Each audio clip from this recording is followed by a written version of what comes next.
할렐루야. 반갑습니다. 거룩한 주일을 축복합니다. 거룩한 주일을 기뻐합니다. 여러분, 주일이 기쁘신가요? 이쪽만 기쁘고 이쪽은 다 주일이 슬프신가? 저는 주일이 기쁠 것 같아요, 안 기쁠 것 같아요?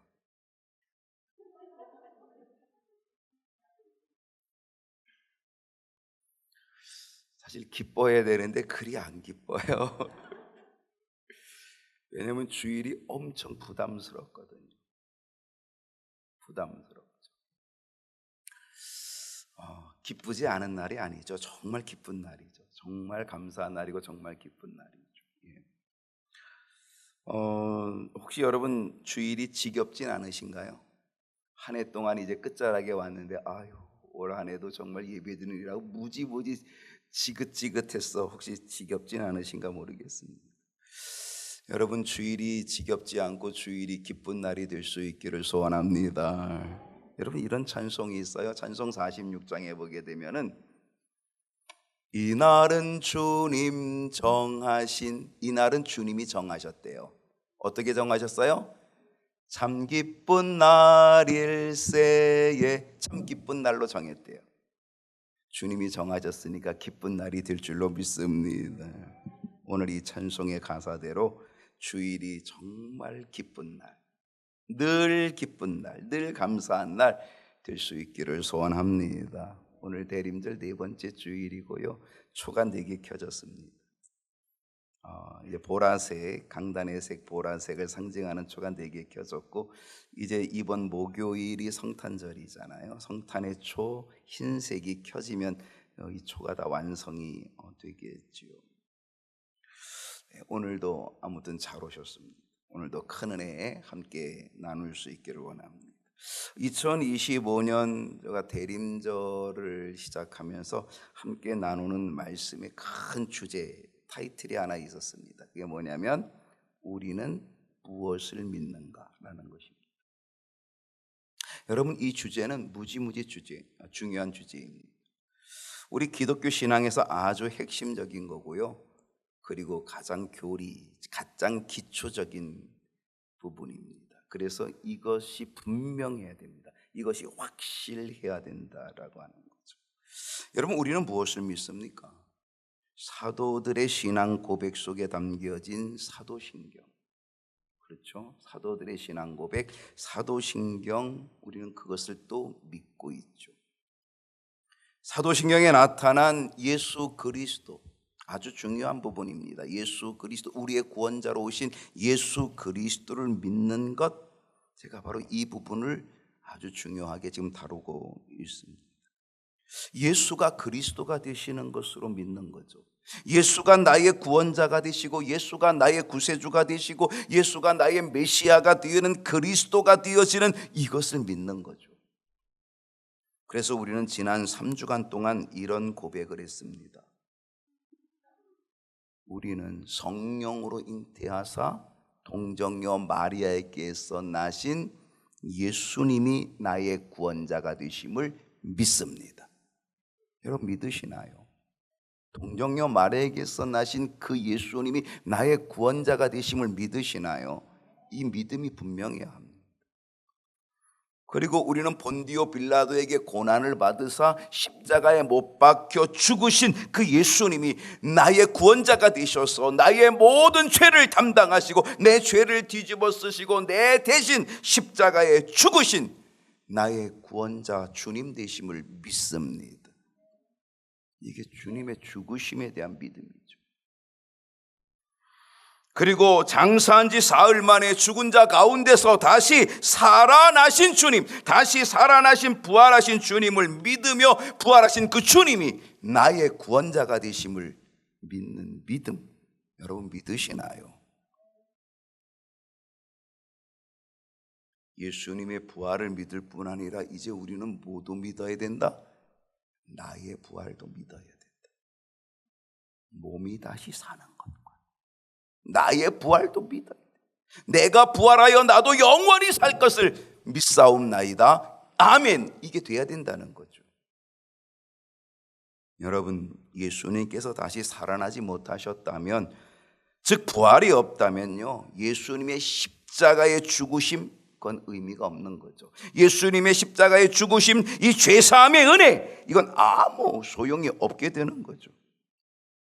예수님의 십자가의 죽으심과 우리의 죄사함이 의미가 있게 되는 것은 예수님께서 죽으셨다가 다시 살아나신 부활하심이 있기 때문에, 그 부활하심으로 우리의 죄가 완전히 해결되었다라고 하는 이 확증이 부활이거든요. 여러분, 성경 말씀이 뭔지 아십니까? 로마서에 보게 되면 로마서 4장 25절에 이런 말씀이 있어요. 그는, 예수님은 우리의 범죄함 때문에 내어줌이 되고, 우리의 죄 때문에 십자가에서 죽으시고 내어줌이 되고, 우리를 의롭다고 하시기 위하여 부활하셨다 그래요. 다시 사셨다 그랬어요. 그러니까 예수님이 부활하신 건 뭐예요? 우리의 모든 죄가 다 해결되었고 이제 의로운 자가 되었다, 의롭다, 하나님이 인정해 주시는 그 확증이 부활이라는 거죠. 이제 우리는 주님의 부활을 믿을 뿐 아니라 우리의 몸이 다시 살아 영원히 살 것을 믿습니다. 그게 우리의 믿음의 고백이 되어야 돼요. 이제 우리는 또다시 묻습니다. 무엇을 믿는가? 다시 오심입니다. 이것을 뭐라 그래요? 재림이라고 합니다. 여러분, 예수님은 이 땅에 우리의 구원자로 탄생하여 오셨습니다. 그리고 우리의 죄값을 대신 뒤집어 쓰셨습니다. 그리고 십자가에서 못 박혀 죽으셨습니다. 그뿐 아니라 죽음에서 다시 살아나셔서 부활의 첫 열매가 되셨습니다. 그 부활하신 몸을 가지고 예수님은 이 땅에서 40일 동안 그 부활하신 몸을 제자들에게 보여주시고, 여러 성도들에게 당신의 부활한 몸을, 부활된 몸을 보여주셨습니다. 그리고 부활을 확인시켜줬습니다. 부활을 확증하신 예수님께서는 동정녀 마리아의 몸을 통하여 신비하게 이 땅에 오셨잖아요. 지극히 큰 성령의 능력이 마리아의 몸을 덮어가지고, 그래서 처녀가 잉태하여 아들을 낳는 이 신비한 역사가 이루어졌잖아요. 나타나게 됐잖아요. 그렇게 이 땅에 오신 예수님은 이제는 이 땅에서 모든 구원의 사명을 다 감당하신 후에 우리 주님은 또다시 신비한 모습으로 하늘로 승천하여 올라가셨다. 신비하게 오셨습니다. 마리아의 몸을 통하여 신비하게 오셨습니다. 이제는 그분은 신비한 모습으로 승천하여 하늘로 올라가십니다.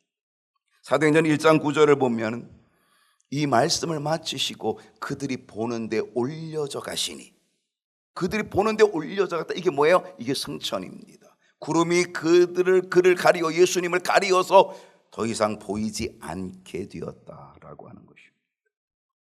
사도신경을 보겠습니다. 장사한 지 사흘 만에 죽은 자 가운데서 다시 살아나시며, 그 다음에 뭐예요? 하늘에 오르사. 이게 승천입니다. 하늘에 오르사. 예수님께서 하늘로 승천하여 올라가셨다는 거죠. 여러분, 예수님이 하늘로 승천하여 올라가실 수 있었나요? 있었습니다. 왜? 무엇 때문에? 그의 몸이 부활체였기 때문에 그렇습니다. 부활체. 부활하기 전에 예수님의 육신은요, 한계가 있습니다. 여기서 저기 가려면 걸어가야 합니다. 부활하시기 전의 모습은 우리 모습과 똑같은 육신의 한계를 가지고 있습니다.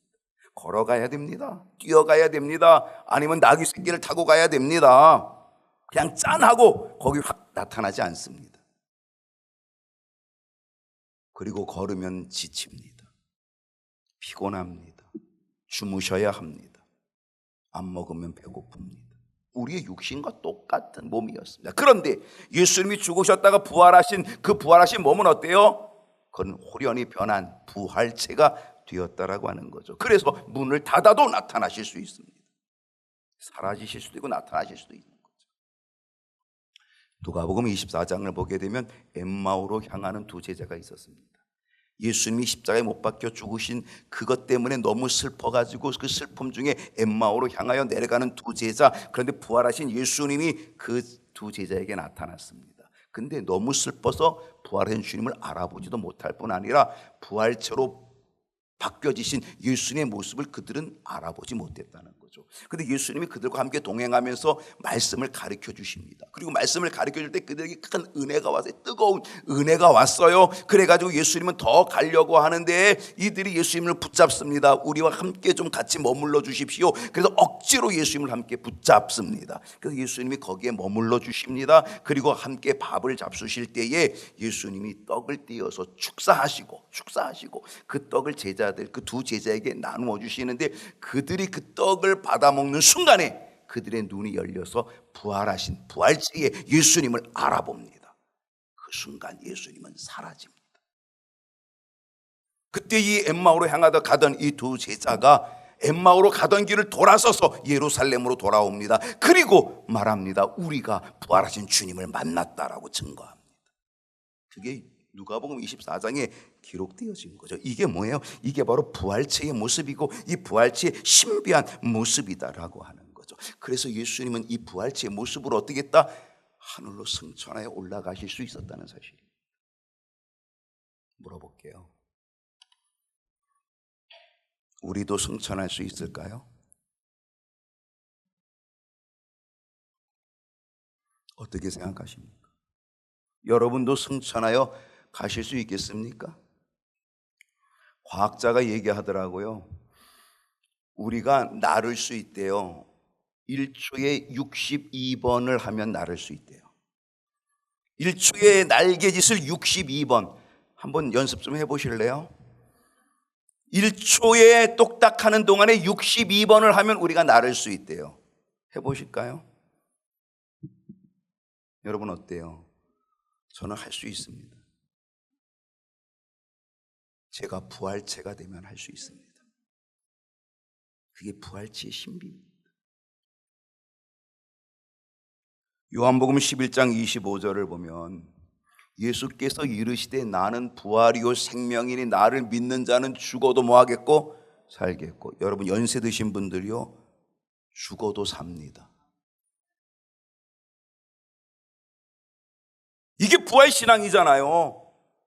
나를 믿는 자는 죽어도 살겠고. 여러분 연세 드신 분들이요 이제 죽을 겁니다. 여러분 근데 죽지만 여러분 살 것입니다. 부활합니다. 이게 주님께서 주신 말씀이에요. 죽어도 살겠고. 우리의 육은 죽지만 우리는 부활체로 다시 살아난다는 거예요. 26절 볼게요. 무릇 살아서 나를 믿는 자는 영원히 죽지 아니하리니. 여러분 무릇 살아서 나를 믿는다는 게 뭐예요? 살아서 나를 믿는다는 게 뭐예요? 내가 살아있는 동안에 우리 주님이 오시면, 내가 살아있는 동안에 주님이 오시면, 내가 살아있는 동안에 주님이 재림하여 내가 죽으면 죽어도 살아요. 죽어도 부활해요.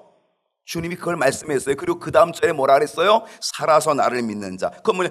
내가 살아있는 동안에 주님이 재림하여 오시면 나는 영원히 죽지 않아요. 영원히 안 죽어요. 그리고 나는 어떻게 돼요? 주님이 오시는 그 순간 나는 부활체로 변해요. 이미 죽은 자들은 죽었다가 부활해요. 죽었다가 부활체로 변해요. 근데 이미 살아있는 자들은 살아있을 때 주님이 오면 죽지 않고 그 몸이 부활체로 바뀌는 거예요. 그래서 승천할 수 있는 거예요. 우리가 부활체가 되면 승천해요. 빌립보서 3장 21절을 보면 그는, 예수님은 만물을 자기에게 복종하게 하실 수 있는 자의 역사로. 여러분 주님은 어떤 분이에요? 모든 만물을 자기에게 복종하게 하실 수 있는 능력이 있는 분이에요. 그분은 우주 만물을 창조하신 분이에요. 그분은 하나님이셔요. 이 우주 만물을 주관하시고 이 우주 만물을 다스려요. 그러니까 우주 만물을 창조하고 우주 만물을 복종케 하고 다스리는 그분의 능력이 창조의 능력이 우리의 낮은 몸이 뭐예요? 우리의 지금 이 연약한 육신의 몸, 지금 우리의 몸, 이 인간의 한계를 가지고 있는 이 육신의 이 낮은 몸을 어떻게 해요? 자기 형체의 몸에, 자기 영광의 몸의 형체와 같이 어떻게 하신다? 변하게 하신다. 이게 부활체예요. 주님의 영광의 몸으로 바꿔주신다는 거예요. 그래서 주님이 승천한 것처럼 우리도 승천할 수 있다는 거예요.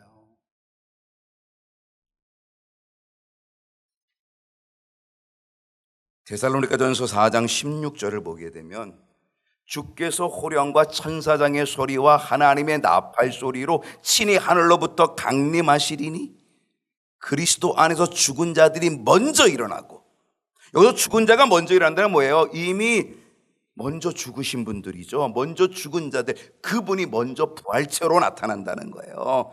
그분이 먼저 부활하여 부활체가 되고, 17절 그 다음 절을 보게 되면 뭐라 그랬어요? 그 후에 그들이 먼저 부활한 다음에 우리 살아남은 자들도, 즉 우리가 살아있을 때 주님이 재림하여 오시잖아요. 그때 우리 살아남은 자들도 그들과 함께 먼저 죽었다가 부활체로 바뀌어진 그들과 함께 구름 속으로 끌어올려 공중에서 주를 영접하게 하신다. 그러니까 우리도 승천하는 거예요. 그럼 어떻게 되는 거예요? 그게 휴거예요.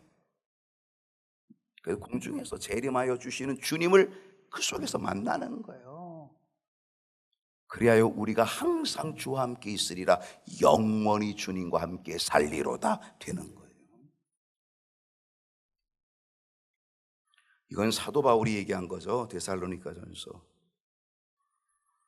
우리 주님도 직접 말씀하셨어요. 우리 주님이 직접 말씀해 주세요. 제자들에게 직접 말씀했어요. 뭐라고 말씀했을까요?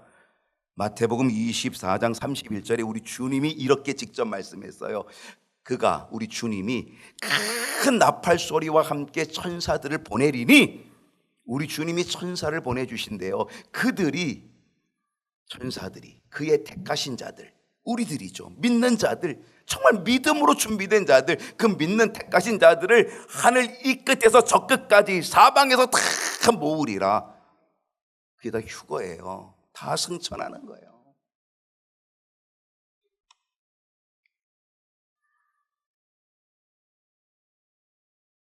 주님이 오시는 그날 우리 모두 다 변화돼요. 호련히 변화돼요. 한번 볼까요?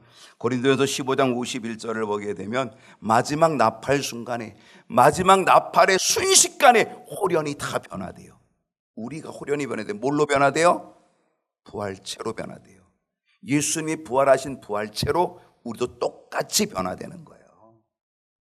그 부활체가 되면 우리가 승천하는 거죠.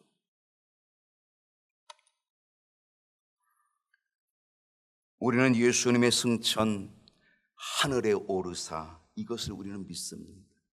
그리고 우리는 주님께서 다시 재림하여 오실 때 우리가 부활체로 변하여 우리도 주님처럼 승천하여 하늘나라로 올라가게 될 줄로 믿습니다. 자, 사도신경을 계속 봅니다. 하늘에 오르사, 승천이죠. 하늘에 오르사, 전능하신 하나님 우편에 앉아 계시다가 저리로서 산 자와 죽은 자를 심판하러 오시리라. 이게 뭐예요? 재림이에요.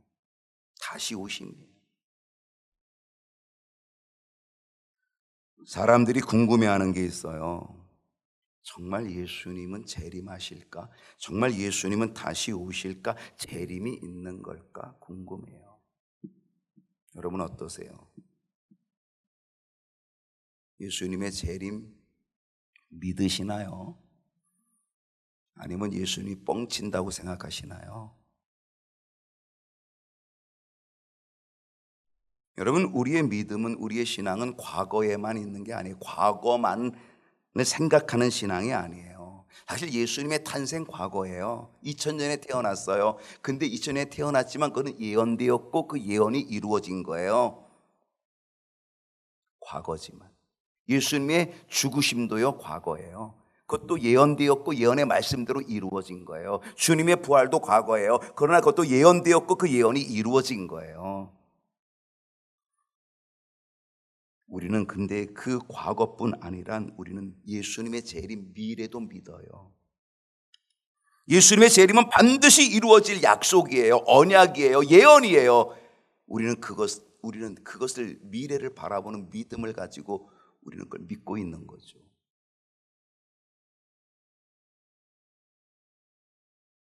여러분, 예수님의 제자들과 많은 사람들은요, 예수님의 승천하시는 모습을 보고는 넋이 나간 모습이 있었어요. 넋이 나간 사람처럼 있었어요. 그렇게 서 있었어요.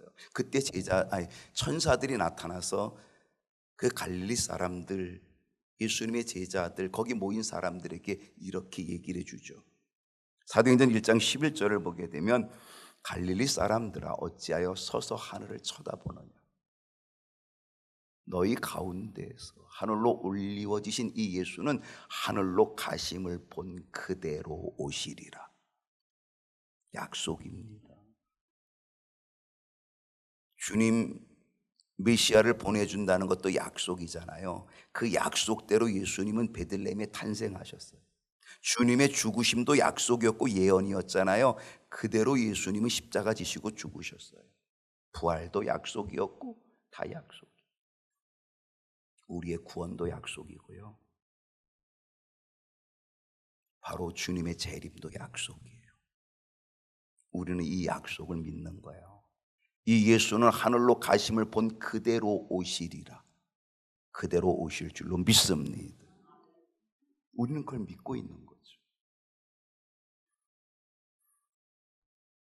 우리의 신앙은요, 우리의 믿음은 단순히 하늘만 바라보고 있는 것이 아니에요. 다시 오실 주님을 기다리는 거예요. 다시 오실 주님을 맞이할 준비를 하는 거예요. 그러면서 믿음의 길을 하루하루 살아가는 것, 그것이 우리들의 신앙 생활이라는 거죠. 이제 우리는 궁금한 것을 분명 해소해야 돼요. 주님 다시 오실까? 주님의 재림은 정말 있을까? 맞아요, 있어요. 왜? 하늘로 가심을 본 그대로 오시리라 약속했기 때문에 승천하신 주님은 그대로 오실 줄로 믿습니다. 그러면 또 다른 궁금증이 생겨요. 주님이 다시 오신다면 언제 오실까라는 거예요. 언제 오실까? 그게 궁금한 거죠. 여러분, 주님이 언제쯤 오시면 좋겠어요? 연세 드신 분들은 바로 왔으면 좋겠어요. 그죠? 내가 죽기 전에 주님 바로 오면 얼마나 좋아. 그럼 내가 호련히 변화되고 승천하고 얼마나 좋겠어요. 젊은 사람들은요, 주님 지금 오지 마세요. 이따 오세요 그래요. 나 아직 젊어요. 나 아직 한참 내가 아직 좀 살아가야 되니까 아직 좀 즐기고 그러다가 주님 그때 좀 오세요. 늦게 오세요 이래요. 여러분, 주님이 언제 오시면 좋을까요? 주님이 언제 오실까요? 사람들은 대단히 궁금해요. 정말 주님이 언제 오실까? 대단히 궁금해요. 여러분, 제자들도 궁금했어요. 그래서 예수님께 물어봤어요. 예수님, 언제입니까? 라고 물어봤어요. 근데 예수님 뭐라고 얘기했어요? 사도행전 1장 7절을 보면 이렇게 말하는 거예요. 이르되 때와 시기는 아버지께서 자기의 뭐에 뒀다고요? 권한. 아버지의 권한에 두셨으니 너희가 알 바 아니요. 알 바 아닌 것은요, 알면 안 돼요. 알 필요가 없어요. 알 바 아니에요. 근데 이 사람들이 이걸 알아내려고 무척 했어요. 그리고 뭐라 그래? 뻥쳐요. 내가 알아냈다. 내가 알려줄게. 나한테 와. 미혹합니다. 그래서 바로 이단이 생기는 거예요. 사이비들이 생기는 거예요. 자기가 계시를 받았대요. 그래서 이 비밀을 알았대요. 그런데 사람들이요, 얼마나 어리석은지 그거를 또 따라가요. 자기 권한에 뒀어요. 아버지의 권한이에요. 너희가 알 바가 아니라 그런 얘기죠. 마태복음 24장 36절에서는요, 예수님도 이렇게 말씀하셨어요. 그러나 그날과 그때는 아무도 모르나니. 아무도 모른대요. 어느 정도로 모르냐? 하늘의 천사들도 모르고. 그러니까 여러분, 천사들한테도 물어볼 필요 없어요. 천사들도 몰라요. 그리고 아들도 모른다. 나도 몰라. 오직 누구만? 아버지만 아시는. 여러분, 이 말씀 속에서 우리는 뭘 느끼는 거예요? 주님이 언제 오시는지에 대한 이 시기, 이 때, 사람들은, 인간들은 이 때를 알고 싶어하고 때를 계산하고 싶어하는데, 이 모든 때를 알고 계산하려고 하는 모든 인간적인 시도를 우리 주님은 단호히 차단시키고 있다는 거예요. 알 바 아니에요. 알려고 하지도 마세요. 누가 안다 그래도 결코 미혹돼서 따라가지 마세요. 아무도 몰라요. 아버지만 아셔요. 그러면서 말세의 징조를 알려주셨고요. 그리고 사인을 주셨어요. 사인. 마태복음 24장 37절에 어떤 사인을 주셨냐? 노아의 때와 같이 인자의 임함도 그러하리라. 내가 재림하여 올 때가 노아의 때하고 비슷해. 사인을 주셨어요. 여러분, 노아의 때가 어떤 때예요? 홍수의 때잖아요. 홍수가 어떻게 왔어요? 갑자기 왔어요. 사람들이 왜 준비를 못했어요? 만약에 홍수가 올 것처럼 그냥 시커먼 구름이 그냥 계속 끼고 막 캄캄하고 막 이랬으면 사람들이 뭔가 이거 뭔가 올래나 뭔가 올래나 이랬을 거예요. 근데 하늘이 아주 쨍쨍해요. 쨍쨍해. 얼마나 맑아. 그러니까 사람들이 아이고 웃긴다 웃겨. 무슨 홍수가 와 무슨 홍수가 와 그랬거든요. 근데 홍수가 어떻게 왔어요? 갑자기 왔어요. 우리 주님의 재림도 노아의 때와 같이 갑자기 오실 줄로 믿습니다. 주님 뭐라 그랬어요? 내가 도둑같이 온다. 도둑같이 온다는 건 뭐예요? 오는 시기를 모를 뿐 아니라 갑자기 온다는 거예요. 노아의 홍수는요, 많은 사람들이 하나님을 떠났어요. 방탕하게. 그래서 범죄했어요. 방탕했어요. 죄가 관영했어요. 모든 사람들이 다 하나님을 떠났다니까요. 예수님이 재림하여 올 때는요, 세상이 점점점 타락할 때예요. 예수 믿는 자가 점점점 줄어들 때예요. 예전에요, 제가 청년 시절만 해도요, 우리 기독교 인구가 1200만까지 올라갔었어요. 1200만. 지금 얼마나 될 것 같아요? 지금 나오는 숫자도 조금 뻥튀기겠죠. 그 모든 것들이 다 이단들도 기독교라고 거기다 썼기 때문에 이단들을 다 포함해가지고 글쎄 얼마나 될까요? 700만, 600만, 500만? 저는 500만도 안 된다고 봐요. 그리고 점점 기독교 수는 줄어들 거예요. 점점 예수 믿는 자는 점점 줄어들 거예요. 왜? 노아의 때와 같이 되거든요. 모든 사람들이 세상으로 나가거든요. 모든 사람들이 다 방탕하고 타락한 길로 나가거든요. 바로 그때에 주님이 오시는 거예요. 노아의 홍수는요, 경고도 있었어요. 어떤 경고예요? 노아가 열심히 120년 동안 방주를 지었어요. 그게 경고였거든요. 근데 그 경고를 사람들이 어떻게 했어요? 다 무시했어요.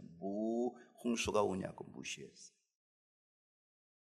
지금 수많은 말씀이 선포되고 경고가 있어도 결국 무시되어지는, 그러면 어때요? 그때 주님이 오시는 거예요. 그러면서 아주 분명한 것을 이야기하셨어요. 어떻게 얘기하셨냐면 마태복음 24장 14절에 보니까 이 천국 복음이 모든 민족에게 증언되기 위하여 온 세상에 전파되리니 그제야 끝이 오리라. 언제인지 아세요? 끝이? 그 끝은요, 온 세상에 복음이 전파되면 끝이에요. 마지막 한 사람이 구원의 복음을 듣는 순간이 끝이 된다는 거예요. 왜 그런지 아세요? 그게 구원의 공평성이에요. 하나님은요, 모든 사람이 다 구원의 소식을 들을 때까지를 기다리고 계시는 거예요. 그렇지 않으면 어떻게 되겠어요? 나는 그 소식을 못 들었다고 하나님 앞에 항변할 수 있잖아요. 그래서 하나님 앞에 항변하지 못하도록 하기 위하여 그래가지고 다 복음의 소식을 들을 수 있도록 해준 거죠. 듣든지 아니 듣든지 복음을 듣게끔 해주시는 거죠. 여러분도 들어서 믿음으로 결단하 이 자리에 계신 줄로 믿습니다. 그러나 그거를 들었어도 믿지 않는 사람들은 들었는데도 안 믿은 거잖아요. 그래서 구원의 공평성을 주시기 위해서 핑계치 못하도록 하기 위하여 이 복음이 전 세계에 전파되어지는 그날이 끝이 된다라고 말씀하고 있는 거죠. 끝이 안 왔으면 좋겠다는 분들은 전도 안 하시면 돼요. 그러면서 끊임없이 주시는 사인 하나가 있어요. 어떤 사인인지 아세요? 마태복음 24장 42절이에요. 그러므로 깨어 있으라. 이 사인. 그러므로 뭐 하고 있으라? 깨어 있으라. 어느 날에 너희 주가 임할는지 너희가 알지 못하게. 어느 때인지 알지 못하기 때문에 그러므로 언제든지 깨어 있는 자가 되라. 이게 주시는 사인이라는, 끊임없이 주시는 사인. 여러분, 주님의 재림이 언제인지 아는 게 은혜예요, 모르는 게 은혜예요? 또 헷갈리죠, 그죠? 주님의 재림이 언제인지 아는 게 은혜예요, 모르는 게 은혜예요? 모르는 게 은혜예요. 알면 어떻겠어요, 우리가? 알면 팽팽 놀다가 그때 딱 준비할 거예요. 그리고 알면 어느 때인지 알면요, 그냥 다 집어치우고 자기의 삶을 다 집어치우고 그 때에 맞춰서 거기에 집중할 거예요. 그러면 얼마나 이 질서가 어지럽히겠어요? 얼마나 질서가 무질서가 되겠냐고요. 그래서 주님은 그 때를 안 가르쳐 주시는 거예요. 언제든지 깨어 있도록 하기 위하여, 언제든지 깨어 있어서 그날을 준비하도록 만들어 주셨다라고 하는 거죠. 깨어 있는 믿음의 삶이 되기를 축복합니다. 또 하나의 궁금증이 있어요. 주님이 정말 오신다면 어떻게 오실까? 어떤 모습으로 오실까? 궁금하겠죠. 지금 이 땅에요, 자기가 재림주라고 했던 사람들 꽤 많아요. 그리고 죽은 사람도 꽤 많아요. 자기가 재림주라고 그러고 죽은 사람 많아요. 박태선도 그랬고요.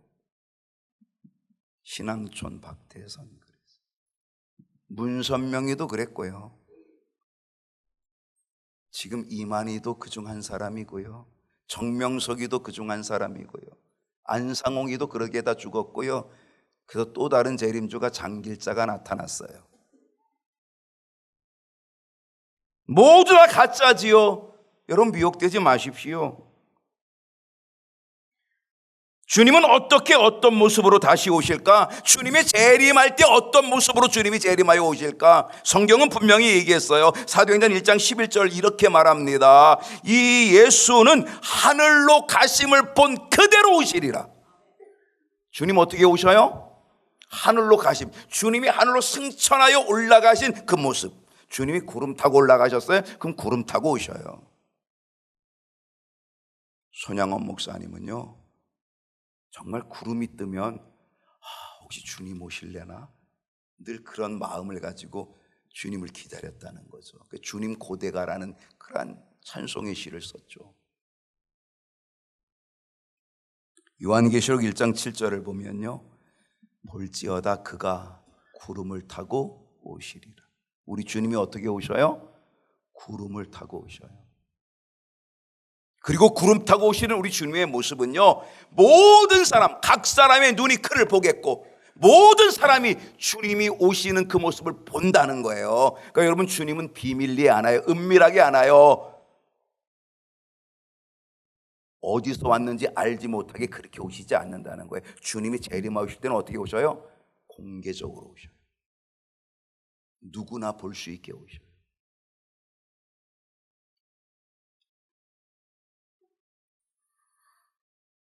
마태복음 25장 31절을 보면 인자가 자기 영광으로 모든 천사와 함께 올 때에 자기 영광의 보좌에 앉으리니, 우리 주님이 이 땅에 재림하여 오실 때는요, 우주적으로 공개적으로 천사들과 함께 영광 가운데 오신다 그랬어요. 만백성이 다 주님의 오심을 한순간에 목격해요. 그렇게 오신다 그랬어요. 두 사람이 함께 맷돌 갈다가, 두 사람이 함께 잠을 자다가, 이 땅에는요, 한쪽이 낮이면 한쪽이 밤이에요. 두 사람이 함께 맷돌 갈다가 낮인 경우도 있고, 두 사람이 함께 잠을 자다가 밤인 경우도 있어요. 그러나 한순간에 모두 다 주님 오심을 다 보게 된다는 거예요.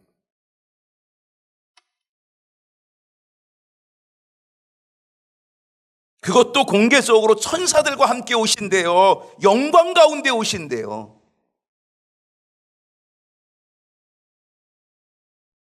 주님이 오실 때는 비밀이 아니에요. 어디서 왔는지 모르게 안 오셔요. 누구나 다 알게끔, 알아보게끔 오셔요. 그렇다면 주님은 왜 오실까요? 왜 다시 오시는 걸까요? 주님의 재림의 목적은 뭘까요? 주님이 이 땅에 초림하여 베들레헴 마구간에 탄생한 성탄절이죠. 이 마구간에 탄생한 그 목적은 뭐예요? 그건 우리의 죄 때문에, 이 죄의 문제를 해결하기 위하여 주님이 희생양이 되고 우리의 죄를 뒤집어 쓰고 죽으시기 위하여 이 땅에 오셨어요. 우리를 구원하기 위하여 오신 거죠. 주님이 재림하여 오시는 이 재림의 목적은 뭐예요? 심판으로 오셔요. 심판하러 오시는 거.